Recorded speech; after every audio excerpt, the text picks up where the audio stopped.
was with God, and the Word was God.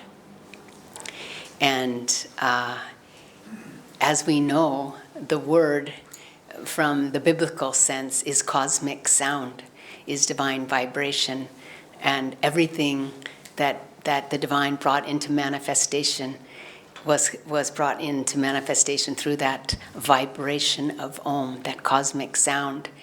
And it's very fitting that the first week of the year that Swamiji would write about would be creation, and how the universe was created, who we are, how we are created. And then right after he talks about that creation through Om, he talks about Yogananda's experience as a young boy seeing light and just having this ecstasy of, I am Ishwara, I am light. And he said from that experience gave him the permanent legacy to seek God. I mean, he was born an avatar. But for all of us also, we read that chapter, we read that story and think, I also, want to be one with light. I also have that spiritual desire my whole life. This is the purpose of my life, to become one with God, to become one with that light. And so also at the beginning of the year, what a great reading and chapter to renew our purpose in life at the beginning of the year, our spiritual goals. And aren't we like his chelas? That's our goal too, to become one with that light and remember that that's where we're going. And in a similar chapter, Swami writes about, our true divine reality is like the calm, expansive ocean. And at the depth of that ocean is unchanging calmness, unchanging peace. And he equates that broad, calm ocean to God and divine consciousness. And no matter what is happening on the surface of the sea, you always have that unchanging depth of calm and peace and Satchidananda, Yogananda said. Ever conscious, ever existing, ever new bliss is the divine reality. And that same infinite calm ocean, divine reality, is each of our realities. And when the winds do hit the surface of the sea and the ripples come, what is that? That's like restlessness for us. And in that restlessness, in our restless thoughts, in the restless surface of things, our awareness of our divine reality as calmness, as stillness, as unchanging depth of spirit becomes diminished. And then when the ocean really becomes rough, like the winds of Maya become very, very strong,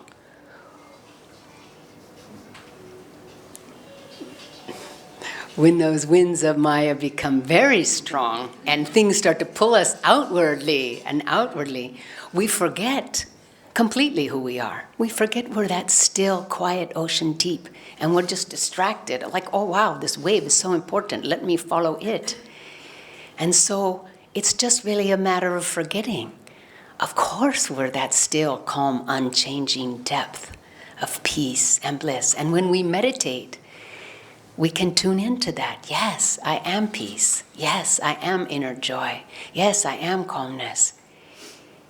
And yet, it sort of is the free will, isn't it? It's the free will. What are we going to focus on?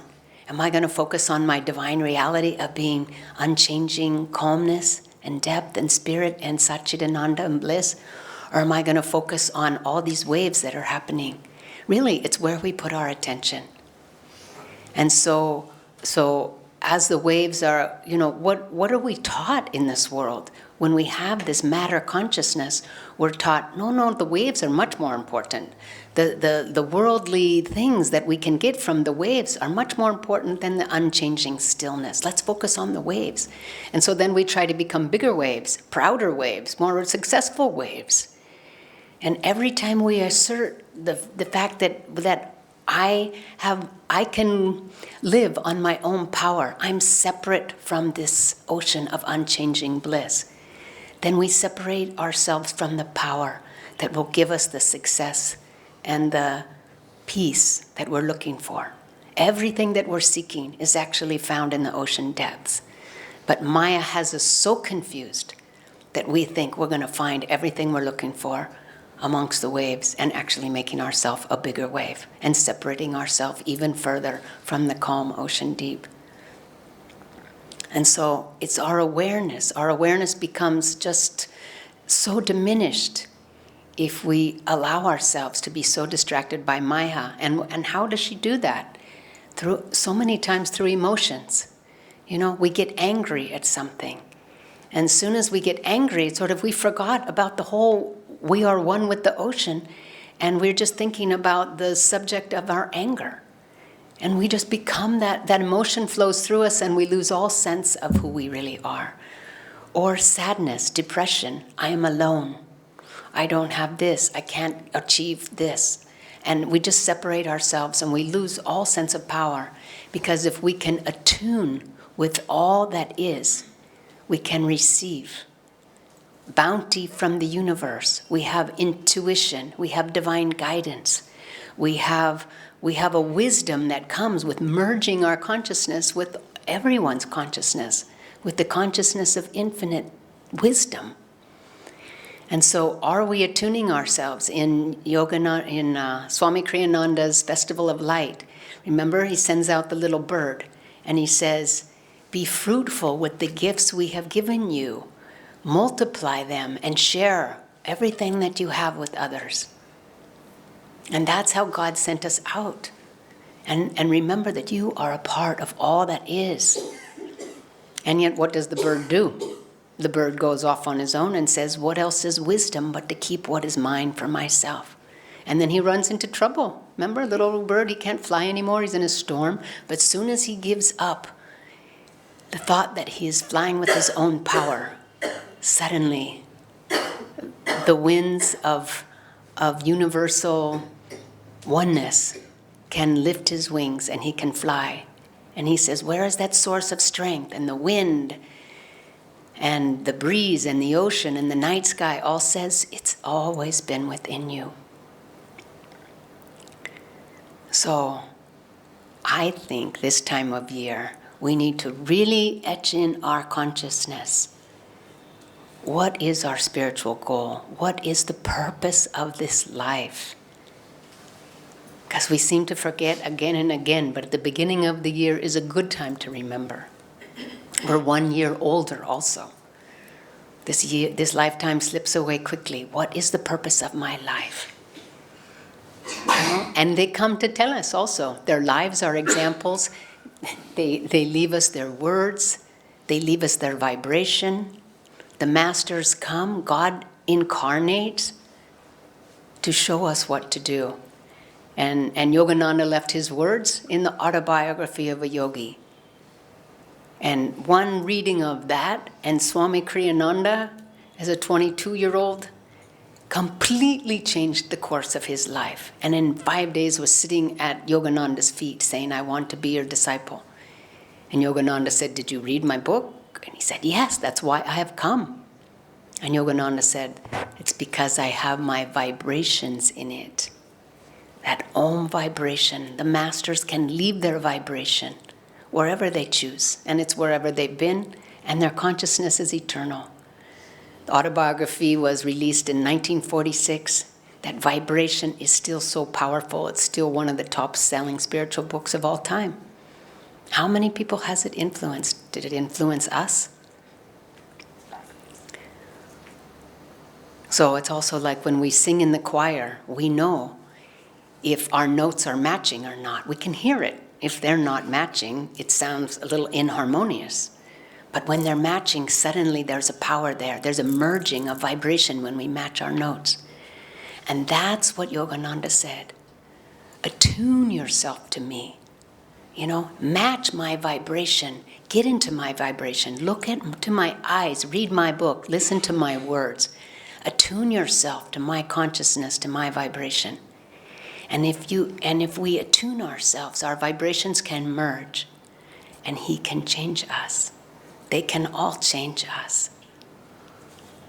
When Christ said, what a disciple said about Christ, for those who received him, gave them he the power to become the sons of God.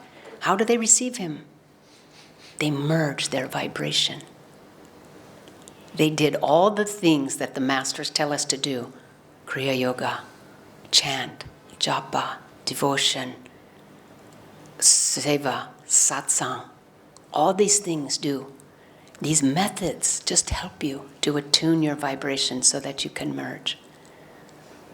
So, Yogananda's goal, the purpose of his life was to merge with Ishvara, to merge with that light. Let that be our goal. And let's attune ourselves and just merge in their infinite light. Sri Krishna, in the quote that Serena read, tells us all things, like beads of a necklace, are strung together on the thread of my consciousness.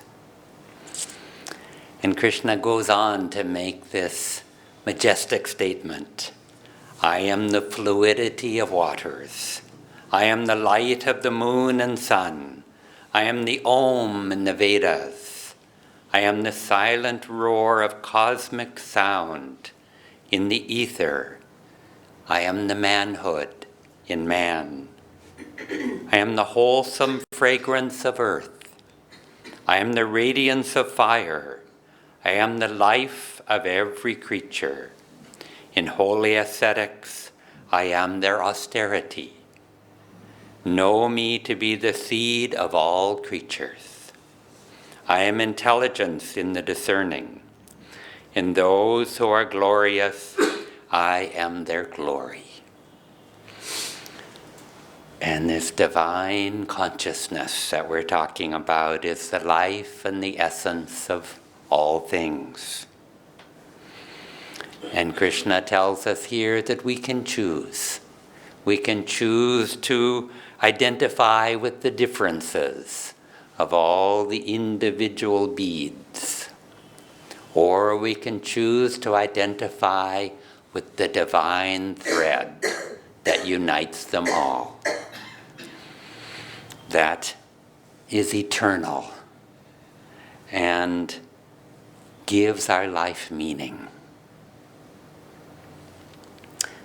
At some point I visited the birthplace of Adi Shankaracharya and meditated on the Ghat, where the crocodile story took place, that he, as a young child, was determined to live the life of a sannyasin.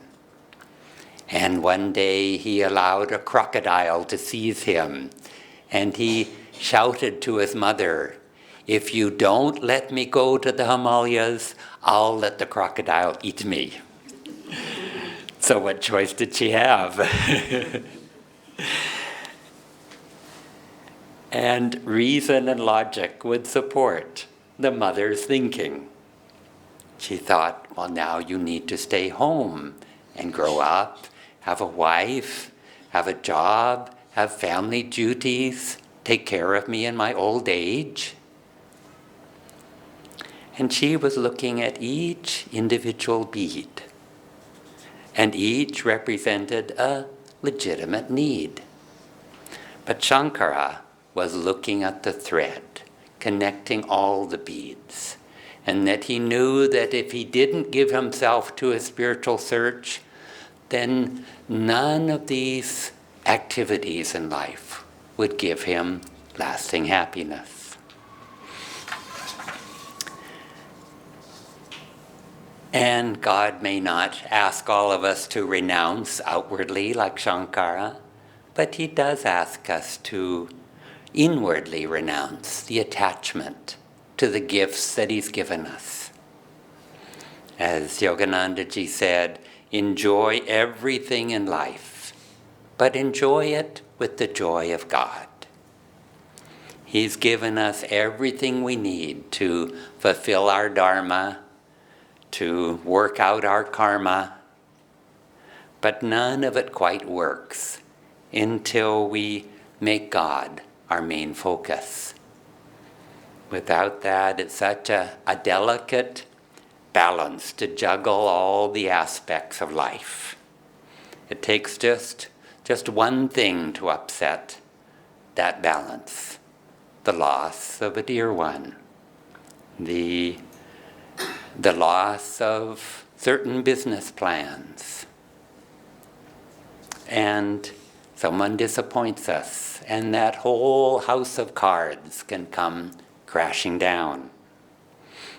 Until we focus on that thread, the thread that connects all the beads and gives meaning to our life. Christ said, "Seek ye first the kingdom of God, and all these things will be added unto you." And Shankara did leave home, and he dedicated himself completely. He wasn't with his mother, but somehow all of her needs were met. When Lahiri's wife berated her husband for not giving more money for the household, he found him levitating up in the ceiling. And realizing what a great yogi he was, she too practiced Kriya Yoga. And once she did that, one of the devotees was moved to supply everything that the family needed, all of their worldly needs, because she had that dedication. Guruji said, "The more that you are in tune with me and refrain from fussing about little things." I love that. The more you are in tune with me and refrain from fussing about little things, the better you will be. A steady stream of divine power will flow to you. Bless you.